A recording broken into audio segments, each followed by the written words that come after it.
ሰላም ሰላም ውድ ቤተሰቦች እንዴት ናችሁ? ደህና ናችሁ? እኔ ያለው በጣም ደህና ነኝ። እንዴት ናችሁ? ሁሉ ሰላም? ኦኬ። ዛሬም እንደተለመደው እንግዲህ ስሞችን እንዴት በቀላል መንገድ በእንግሊዝኛ መጻፍ እንደምንችል እናያለን ማለት ነው። እንግዲህ ከዛሬ በፊት የአማርኛ ፊደላቶችን ሙሉውን በእንግሊዝኛ እንዴት መጻፍ እንደምንችል አይተናል ማለት ነው። ዛሬ ደግሞ ቃላቶችን ወይም ስሞችን እያገጣጠምን እንዴት በቀላል መንገድ በእንግሊዝኛ መጻፍ ማንበብ እንችላለን የሚለውን ትምህርት ይዤላችሁ መጥቻለሁ ማለት ነው። ስለዚህ ቪዲዮውን እስከ መጨረሻ ማየትና መከታተል ይኖርባችኋል። ቻናላችንን አዲስ ናችሁ ቤተሰቦች ላይክ፣ ሼር፣ ሳብስክራይብ እያደረጋችሁ ቤተሰብ ሁኑ፣ እኛንም አበረታቱን ማለት ነው። እና እዚህ ጋር የምታዩዋቸውን የአማርኛ ስሞች እንዴት በእንግሊዝኛ እንጽፋለን የሚለውን በደንብ እናያለን ማለት ነው። ስለዚህ ቪዲዮውን በድጋሚ እስከ መጨረሻ ማየት እንዳትረሱ ማለት ነው። እና ኦንላይን ለማትፈልጉ ቤተሰቦችም በማንኛውም ሰዓት አማርኛም ሆነ እንግሊዝኛ ሂሳብ ከመሰረቱ መማር የምትፈልጉ ቤተሰቦች በማንኛውም ሰዓት ደውላችሁ መማር መካተት ትችላላችሁ ማለት ነው። ኦኬ አሁን እዚህ ጋር ምን ይላል? የመጀመሪያ አ ነች። አ ከዛስ ማን አለች? ዳ ኤም ች ም ነች። ም አ ዳ ም አ ዳ ም። አሁን አ ስንል ማን ነው? ተነባቢው ማን ነው? የአ አ ነች። የአ ማለት ተነባቢ ዘበን ማለት ሳይሆን አ ማለት ኤ ነች። አ በሉ አ። ከዛስ ዳ ማለት ደግሞ ማን ነች? ዳ ስትሉ ማን ይወስዳል ማለት ነው? ዲ ኤ ይወስዳል። ዲ ኤ ዲ ኤ። ኤም ኤም ም ከሆነ ደግሞ ኤም ብቻ። የም ስንተኛ ፊደል ነች? የመ ስድስተኛ ፊደል አናባቢ ስለሌላት ኤምን ብቻ እናደርጋለን ማለት ነው። ኤም። ስለዚህ በአንድ ላይ ስንጽፈው ምን ይላል? በአንድ ላይ ስንጽፈው አ በአንድ ላይ ስንጽፈው አ ዳ ም አዳም አዳም ብለን በቀላሉ ጻፍን ማለት ነው። አዳም አያችሁ? አ ኤን እንደ አ ዲ ኤን እንደ አ ኤምን ም አዳም ብላችሁ በቀላሉ መጻፍ ቻላችሁ ማለት ነው። ከዛስ አሁንም እዚህ ጋር ዳ አለ። ዊ ት ዳ ዊ ት ዳዊት ዳዊት ዳዊት የሚለውን ለመጻፍ አሁን መጀመሪያ የአማርኛ ፊደላቶችን በእንግሊዝኛ እንዴት መጻፍ እንደሚችል ማወቅ አለባችሁ። መጀመሪያ እሱን ያላያችሁ ቤተሰቦች ገብታችሁ ማየት አለባችሁ መጀመሪያ ማለት ነው። ስለዚህ ዳ ማለት እዚህ ጋር እንደወሰድነው ማንን የሚወስደው ማለት ነው? ዳ ዲኤን ይወስዳል። ዲኤ በሉ ዲኤ። ከዛስ ዊ ማለት ደግሞ ማነች? ዊ ማለት ሶስተኛ ፊደል አይደለ? ማን ሶስተኛ ፊደል ደግሞ አናባቢው ማን ነው? ደብሊው አይ ደብሊው አይ ደብሊው አይ እናደርጋለን። ሶስተኛ ፊደል አናባቢው አይ ነች። ቲ ት ስትሉ ደግሞ ስድስተኛ ፊደል ሳድስ ፊደል ስለሆነ አናባቢ የለውም። ቲ ብቻ እናደርጋለን። አሁን ስናነበው ዳአ ዊ ት ዳአ ዊ ት ዳአ ዊ ት። አሁን ስንጽፈው ምን ብለን እንጽፈዋለን?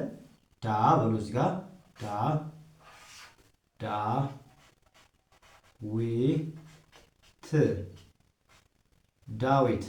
አይችሁ እዚህ ጋር ያላችሁም ብቻ መውሰድ ነው። ስለዚህ ስትጽፉ ዲኤ ማን እንደምትወስድ ነው። ዲኤ ዳ የሚለውን ትወስዳለች። ዊ ማለት ደግሞ ዳብሊው አይ ነው። ቲ ማለት ደግሞ ት። ስለዚህ በቀላሉ ማገጣጠሙም በጣም ቀላል ነው። መጀመሪያ ምንድነው ማወቅ ያለባችሁ? እንዴት እንደሚጻፉ ድምጻቸው እንዴት ነው። ተነባቢና አናባቢዎቹ ያላያችሁ ቤተሰቦችም ገብታችሁ መጀመሪያ እዩ። ከዛ ይሄ በጣም ቀላል ይሆንላችኋል ማለት ነው። ስለዚህ ይህን ዳዊት ብለን በቀላሉ ጻፍን ማለት ነው፣ ወይም አነበብን። ከዛ ደግሞ እዚህ ጋር ምን ይላል? ሀ ና ይላል። ሀ ና ሀና ሀ ና ሀና ሀና የሚለው ነው። ሀ ማለት ማን ነው?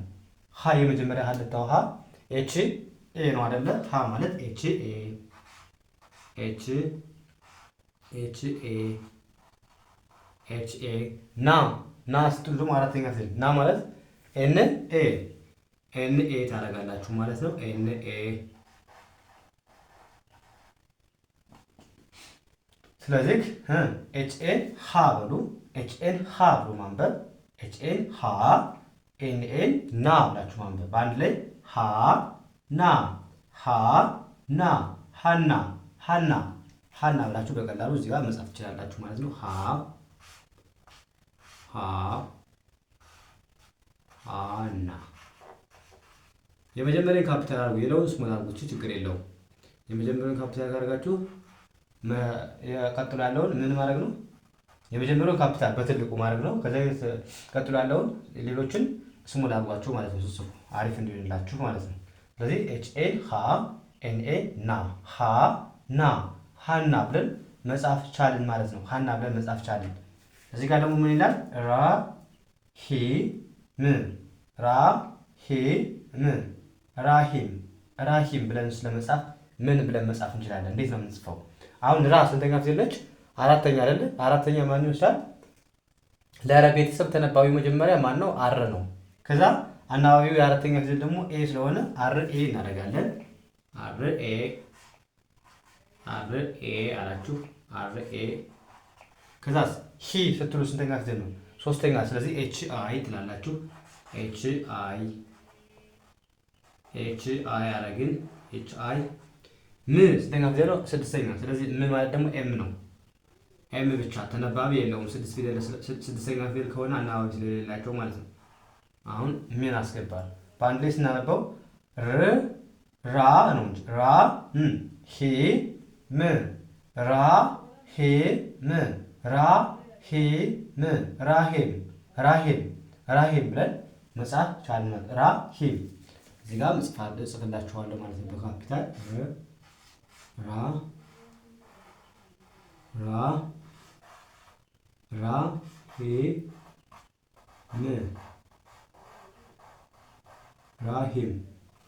ራሂም ብላችሁ በቀላሉ እዚህ ጋር እንደዚህ መጻፍ ትችላላችሁ፣ ማንበብም ትችላላችሁ ማለት ነው። ራሂም ያችሁ ራሂም ብላችሁ በቀላሉ መጻፍ ቻላችሁ ማለት ነው። በቀላሉ መጻፍ ቻላችሁ። እዚህ ጋርስ አሁንም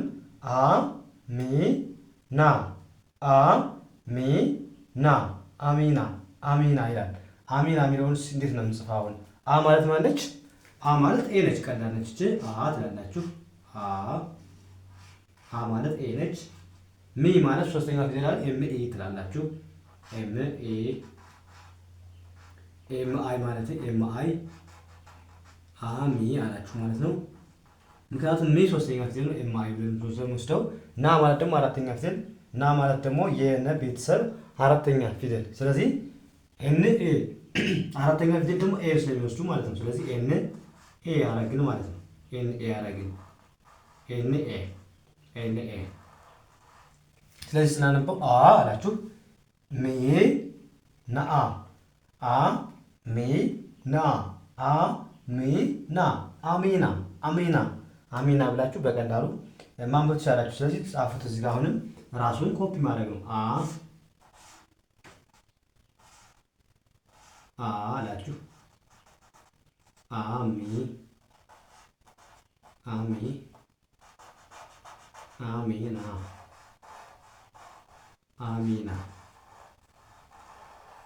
አሚና ብያችሁ አሚና ብዬ በቀላሉ ጻፏት ማለት ነው። አሚና ብላችሁ ጽፉ። እንደዚህ መጻፍ ትችላላችሁ ማለት ነው።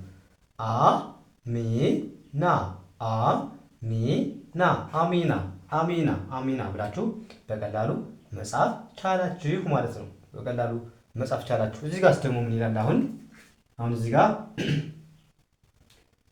ዛ አላችሁ።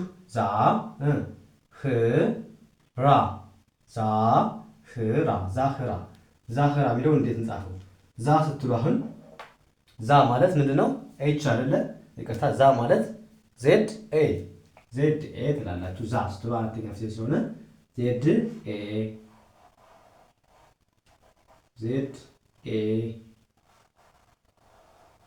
ኤ አላችሁ። ይቅርታ፣ ህ ስትሉ ደግሞ ስንተኛ ፊደል ነው? ስድስተኛ። ስለዚህ ህ ማለት ደግሞ ኤች ነው። ኤች ደግሞ ተነባቢ ብቻ ነው የሚቀመጡ፣ አናባቢ የለውም። ኤችን ብቻ ታደርጋላችሁ።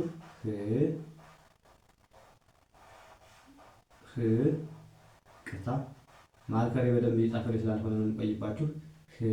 ከዛስ ራ ማለት ደግሞ አራተኛ ፊደል የረ ቤተሰብ አራተኛ ፊደል ራ ማለት አር ኤ ታደርጋላችሁ። አር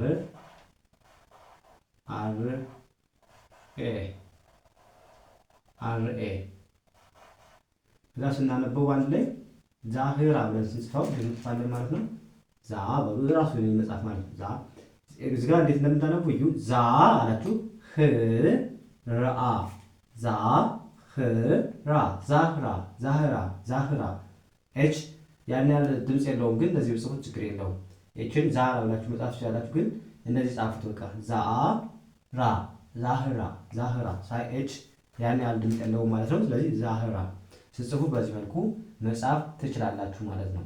ከዛ ስንጽፈው አገጣጥመን ዛ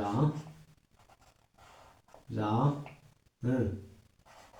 ዛ ህ ራ ዛህራ ዛህራ ብላችሁ በቀላሉ ዛህራ ብላችሁ ጻፋችሁ ማለት ነው። ከዛ ሰ ሚ ራ ሰ ሚ ራ ሰሚራ ሰሚራ ይላል። ሰሚራ የሚሆነው እንዴት ነው የምጽፈው? ሰ ማለት መጀመሪያ ሰ ማለት ኤስ ኢ ነች። ኤስ ኢ ኤስ ኢ ማርከር እየጻፈልኝ አይደለም። እስኪ ገኘውን ልቀይርና እንሞክረው። ይህም የባሰ ነው። ለዛሬ እንደዚህ ጻፍና ሰ ትላላችሁ። የመጀመሪያ ፊደል ሰ አላችኋለን። ከዛ ሚ ማለት ሶስተኛ ፊደል፣ ሚ ማለት ደግሞ ኤም አይ ነች። ኤም አይ ማለት ማነች? ሚ ብለን የምንልባት ሚ። ራ ማለት አራተኛ ፊደል፣ የራ አራተኛ ፊደል ራ። ስለዚህ ራ ታዚህ ጋር እያጠፋሁት ነው በእጅ። ከዛ ራ ስትሉ አር ኤ አር ኤ አር ኤ። ሰ አላችሁ ሚ ራ ሰ ሚ ራ ሰ ሚ ራ ሰሚራ ሰሚራ። ስለዚህ እዚህ ጋር ስንጽፈው ምን ብለን እንጽፈዋለን ማለት ነው? ሰ በሉ እዚህ ጋር ሰ። ይቅርታ በአማርኛ እየጻፍኩት ነው። ሰ ሰ ሚ ራ ሰሚራ ስጽፉ እንደዚህ መጻፍ ትችላላችሁ ማለት ነው በቀላሉ። ስለዚህ ሰሚራ አንድ ላይ ሰሚራ ብላችሁ በቀላሉ ጻፋችሁ ማለት ነው። በቀላሉ መጻፍ ቻላችሁ ማለት ነው። በቀላሉ መጻፍ ቻላችሁ። ያ አሁንም ደግሞ ማን አለ? ለምሳሌ ሶፊያ ሶፊያ ሶፊያ ሶፊያ የሚለውስ እንዴት እንጻፈው? አሁን መጀመሪያ ሶ ማለት ማን ነው? ለሶ ማን ነው ተነባቢው? ማን ነው አናባቢው? ለሰ ቤተሰብ አሁን ተነባቢው ኤስ ነው። ስለዚህ ኤስ ከሆነ አናባቢ ብቻ ነው የሚቀየረው። ሶ ስትሉ ደግሞ ኦ የሚል ድምፅ ስላለው ኤስ ኦ ታደርጋላችሁ። ኤስ ኦ ኤስ ኦ ሶስቱ ኤስ ኦ። ከዛ ፊ ስንተኛ ጊዜ ነው? ሶስተኛ የፈ ሶስተኛ። ፊ ማለት ደግሞ ኤፍ አይ ታደርጋላችሁ። ኤፍ አይ ማለት ነው እየጻፈልኝ አይደለም እንግዲህ ኤፍ አይ አላችሁ ፊ ስትሉ ማለት ነው። ፊ ስትሉ ኤፍ አይ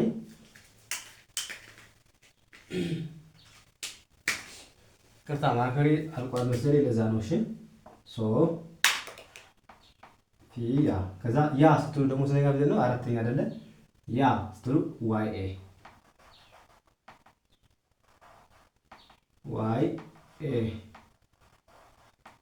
ነው ሶፊያ። ስለዚህ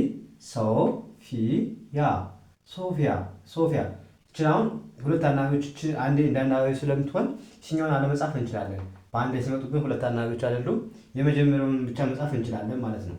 ምናልባት እንትን ካላችሁ፣ ስለዚህ ችግር የለውም መጻፍን ትችላላችሁ። ስለዚህ ምን ብላችሁ መጻፍ ነው ማለት ነው? ሶ አላችሁ ኤስ ኦን ሶ ኤፍ አይን ፊ ዋይ ኤን ያ ብላችሁ ማለት ነው።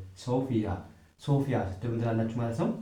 ሶፊያ ሳይሆን ሶፊያ ስለሆነ ብታላሉት ችግር የለውም። እችን ዋይን አትጻፏት ማለት ነው እዚህ ጋር። ስለዚህ ምን ብላችሁ መጻፍ ነው እዚህ ጋር? ሶ በሉ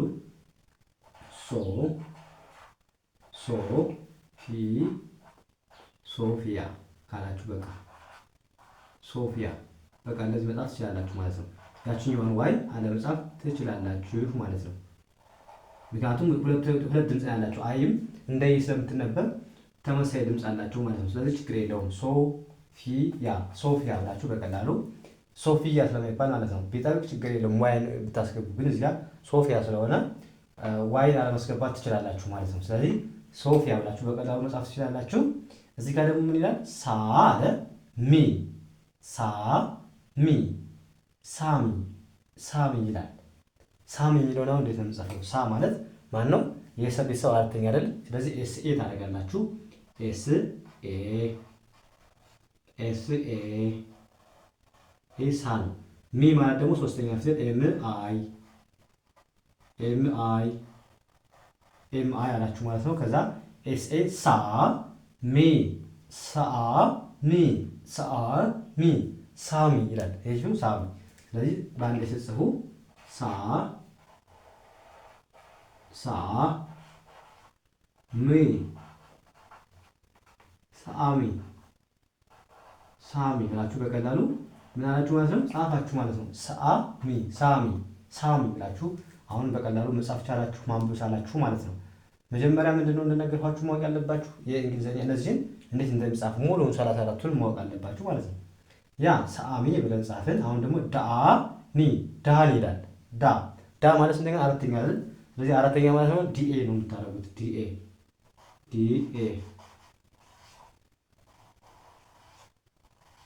ዲኤ አለቃችሁ። ዲኤ ና ኒ ማለት ደግሞ ኤን አይ የነ ሶስተኛ ፊደል አለች። ኤን አይ አይን ትወስዳለች ማለት ነው። ስለዚህ ኤን አይ አለጋችሁ። ኤን አይ ዲኤን ዳ ኤን ዋይ ኒ ዳኒ ዳኒ ዳኒ ዳኒ ዳኒ ስትጽፉ አሁን አገጣጥማችሁ መጻፍ ነው፣ አይከብዳችሁም ማለት ነው። ዳኒ ዳኒ ዳኒ ብላችሁ በቀላሉ ጻፋችሁ አነበባችሁ ማለት ነው። ዳኒ ዳኒ ብላችሁ ዳኒ ዳኒ ዳኒ ዳኒ። ያ እዚህ ጋር ደግሞ ሳራ ሳራ ይላል። ሳራ የሚለውን እንዴት እንጻፈው? አሁን ሳራ ሳራ ሳ ማለት እንደኛ ፊደል ነው አራተኛ። ስለዚህ ሳ ማለት ኤስ ኤ ነች። ኤስ ኤ ይወስዳል። ኤስ ኤ ይወስዳል። ራ ማለት ደግሞ አራተኛውንም ሁለቱም አራተኛ ፊደል ናቸው። ራ እንደዚህ ጽፋላችሁ ማለት ነው። ከዛ በአንድ ላይ ሰአራ ሰአራ ሳራ ሳራ ሳራ ብላችሁ በቀላሉ መጻፍ ትችላላችሁ። ስለዚህ እዚህ ጋር ሳራ ብዬ ጽፍላችኋለሁ ማለት ነው። በአንድ ላይ ይሄ ሳራ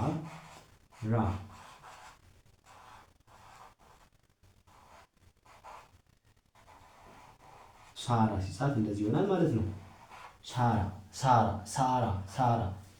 ይሄ ደግሞ ቤት የመጨረሻው ቤት ይችላል። ቤ ማለት ማለች? ቤ ማለት ቢኤ ቢኤ ትላላችሁ። ቢኤ ቢኤ ቢኤ ማለት ቢኤ። ከዛ ቲ ማለት ደግሞ ሶስተኛ ፊደል ቲ ዋይ ታደርጋላችሁ ማለት ነው። ቲ ዋይ ያደርጋችሁ። ስለዚህ ስጽፋውን ቢኤቲ ቤቲ አያችሁ፣ ቤቲ። ስለዚህ ስጽፋውን ቢኤቲ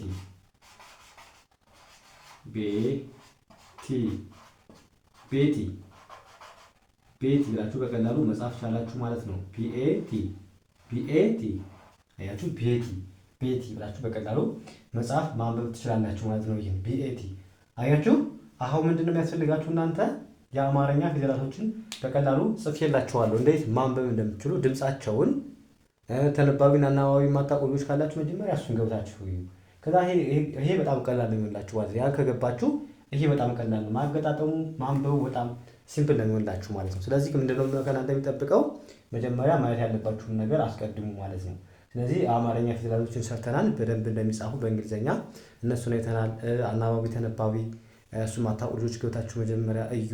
ከዛ ድምፁን በዚህ መልኩ እንትን እያላችሁ ከዛ ጋር ያ ከገባችሁ ይሄ በጣም ቀላል ነው የሚሆንላችሁ ማለት ነው። ስለዚህ በዚህ መልኩ መለማመድ ግድ ይላል ማለት ነው። ስለዚህ እና እንደነገርኳችሁ ደግሞ ኦንላይን ለማንፈልጉ ቤተሰቦቼ በማንኛውም ሰዓት ደውላችሁ አማርኛም ሆነ እንግሊዝኛ፣ ሂሳብ እንዲሁም አፋን ኦሮሞም እያስተማረ ስለሚገኝ በፈለጋችሁ ሰዓት ደውላችሁ መማር መከታተል ትችላላችሁ ማለት ነው። ስለዚህ የዛሬ ክላሳችን እዚህ ጋር እናበቃለን። ቀጣይ በሌላ ትምህርት እስከምንገናኝ መልካም ጊዜ ተመኘሁላችሁ። ሰናይ ጊዜ